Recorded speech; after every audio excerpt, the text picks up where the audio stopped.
Hello everyone, আসসালামু আলাইকুম। আজকের নতুন ক্লাসে সবাইকে স্বাগতম। আজকে হচ্ছে সেকেন্ড ক্লাস। গত ক্লাসে আমরা যেটা শিখিয়েছিলাম সেটা হচ্ছে জার্মান বর্ণগুলো কিভাবে উচ্চারণ করতে হয়। আর আজকে কিছু যুক্ত অক্ষর দেখাবো এবং এই বর্ণগুলো বেশ কিছু উচ্চারণের নিয়ম আছে। কিছু কিছু বর্ণ আছে যেগুলো উচ্চারণের বেশ কিছু নিয়ম আছে, ওগুলো না জানলে আপনি কিন্তু ঠিক মতো উচ্চারণ করতে পারবেন না। দ্যাটস হোয়াই আজকের এই ক্লাসের টপিকটা হচ্ছে বর্ণের অবস্থান অনুযায়ী উচ্চারণের নিয়ম। তাহলে কথা না বাড়িয়ে চলে যায় মূল ভিডিওতে। দেখেন, এই বি বিটা কি হয়, বিটা যদি কোনো শব্দের শুরুতে বসে তাহলে সেটা এই বয়ের মতো উচ্চারিত হয়, আর যদি শব্দের শেষে বসে তাহলে সেটা পয়ের মতো উচ্চারিত হয়। এখানে দুইটা উদাহরণ দেওয়া আছে, যেমন হচ্ছে বার্ডেন। এই বিটা হচ্ছে শব্দের শুরুতে আছে, যার কারণে বয়ের মতো উচ্চারিত হয়েছে বার্ডেন। আর এই এখানে এ বি, এটা এই বিটা শব্দের শেষে হয়েছে, যার কারণে এটা প এর মতো উচ্চারিত হয়েছে আপ। আপনারা যখন উচ্চারণ করবে তখন বার্ডেন, আর এখানে উচ্চারণ হবে হচ্ছে আপ। এবার ডি এর ক্ষেত্রে আসি। ডি একই নিয়ম। এই প্রথমটা যদি বুঝে থাকেন তাহলে এটাও বুঝতে পারবেন, যেমন ডি শব্দের শুরুতে বসলে ডি এর মতোই থাকবে, শব্দের শেষে হলে ট এর মতো উচ্চারণ করবে, যেমন ডাঙ্কেন, লান। আর জি এর ক্ষেত্রেও সেম নিয়ম। যদি এই জিটা যদি শব্দের প্রথমে থাকে তাহলে গ এর মতো উচ্চারিত হবে, আর শব্দের শেষে থাকলে ক এর মতো উচ্চারিত হবে। এই তিনটা যদি আপনি একটা নিয়ম যদি করেন তাহলে বাকি দুইটা কিন্তু এমনিতেই হয়ে যাচ্ছে। আর এইচ এর ক্ষেত্রে যেটা বলা হয়েছে, কোন শব্দের ভিতরে ভাওয়েলের পরে এইচ থাকলে, এই ভাওয়েল মূলত ইংরেজি ভাওয়েলের কথা বলা হয়েছে। ইংরেজিতে আমরা যে 5টি ভাওয়েল সম্পর্কে জানি সেই ভাওয়েলের কথা বলা হয়েছে।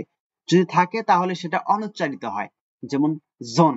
এখানে কিন্তু এইচটা কিন্তু অনুচ্চারিত হয়েছে। আর এস এর ক্ষেত্রে একটু আপনারা এই তিনটা জিনিস আপনারা মাথায় রাখবেন, তাহলে শব্দের শুরুতে বসলে এবং এরপরে ভাওয়েল থাকলে জ এর মতো উচ্চারিত হয়। এস কি শব্দের শুরুতে আছে একটা ওয়ার্ড, সেই ওয়ার্ডের শুরুতে এস আছে, তারপরে কি আছে, ভাওয়েল আছে। এটা হচ্ছে ইংরেজি ভাওয়েলের কথা বলা হচ্ছে। যদি থাকে তাহলে সেটা জ এর মতো হবে, যেমন জোন, জোনে, সরি, এটা হচ্ছে জোনে। আর এস শব্দের শুরুতে আছে কিন্তু এরপরে কনসোনেন্ট আছে, এর আগেরটা আমরা পড়লাম হচ্ছে ভাওয়েল আছে, আর এটা কি পড়তেছি, এটা হচ্ছে কনসোনেন্ট আছে, তাহলে তালেবে শ এর মতো উচ্চারিত হবে, যেমন স্টার্ট। আর এস কোন শব্দের মাঝে বা শেষে বসলে চ এর মতো উচ্চারিত হয়, যেমন হাউস।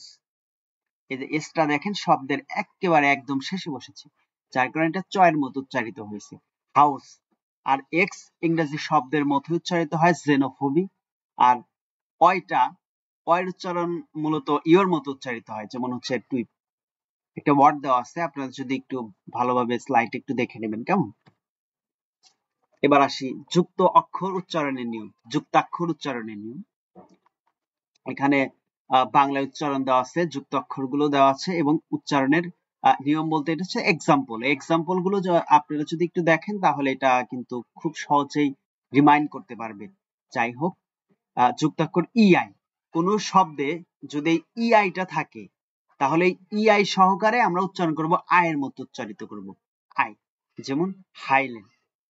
আর যদি ইউ থাকে তাহলে অ এর মতো উচ্চারিত করব, যেমন এইচ ইউ, হয়টে, ওয়াইটে, হয়টে। আর সিএইচ, সিএইচ এর এইটা একটু ডিফিকাল্ট মনে হতে পারে, বাট খুবই সহজ। ই এবং আয়ের পরে তালিবের শ এর মতো উচ্চারিত, অর্থাৎ সিএইচ যদি ই এবং আয়ের পরে থাকে তাহলে সেটা শ এর মতো উচ্চারিত হয়, যেমন এখানে দেওয়া আছে, এই যে সিএইচটা কি আয়ের পরে আছে, তাহলে কি হয়েছে, শ, তালিবের শ হয়েছে। ইস, ইস মানে হচ্ছে আই, আমি। আর এ, ও এবং ই এর পরে খ এর মতো উচ্চারিত হয়। এই সিএইচ যদি ও, এ, ই এর পরে থাকে তাহলে খ এর মতো উচ্চারিত হয়, যেমন বুক, বিউ সিএইচ, সিএইচটা খ এর মতো হয়েছে, বুক। সিকে ক এর মতো উচ্চারিত হয়, বাকেল। এখানে বাংলাতে দেওয়া আছে, আপনারা যাতে সহজেই এটা বুঝতে পারেন। আর ডিটি হচ্ছে ট এর মতো, স্টার্ট। এনজি ইও এর মতো, জিঙেন। এস সিএইচ তালবে শ এর মতো উচ্চারিত হয়েছে, ডিএস সিএইচ জ এর মতো উচ্চারিত হয়েছে, টিএস সিএইচ এটা হচ্ছে চ এর মতো উচ্চারিত হয়েছে। সো আজকে এটাই ছিল আমাদের ক্লাস মূলত। সবাইকে অসংখ্য ধন্যবাদ সাথে থাকার জন্য। আর আমি যে রেফারেন্স বই থেকে এটা আপনাদের এতক্ষণ পড়ালাম সেটা হচ্ছে বার্লিন টু বাংলা। এটা হচ্ছে রেফারেন্স একটি বুক। এই বইটা চাইলে আপনারা আমার কাছ থেকে পারচেজ করতে পারবেন। যার কারণে আপনাদের যদি নিতে চান তাহলে এখানে আমার হোয়াটসঅ্যাপ নাম্বার আছে। এই হোয়াটসঅ্যাপ নাম্বারে আপনারা যোগাযোগ করলে বইটা আপনাদের ঠিকানায় পৌঁছে যাবে। সবাইকে অসংখ্য ধন্যবাদ সাথে থাকার জন্য।